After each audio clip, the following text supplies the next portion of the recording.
சட்டப்பேரவையில் முதலமைச்சர் ஜோசப் விஜய் நடிக்க வேண்டிய அவசியம் இல்லை என வருவாய்த்துறை அமைச்சர் செங்கோட்டையன் தெரிவித்துள்ளார். சென்னை விமான நிலையத்தில் செய்தியாளர்களிடம் பேசிய அவர், திரைத்துறையில் உச்சக்கட்டத்தில் இருக்கும்போதே முதலமைச்சர் ஜோசப் விஜய் அரசியலுக்கு வந்ததாக குறிப்பிட்டார்.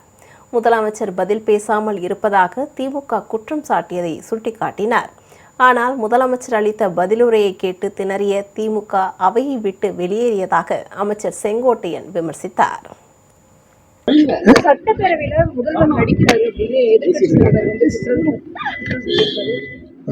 அவர் என்றைக்குமே நடிக்க வேண்டிய அவசியம் இல்லை. இன்று நடிப்பிலே முதல் உச்சகட்டத்தில் இருந்து வந்தவர், நாட்டு மக்களுக்காக பணியாற்றி வருகிறார்.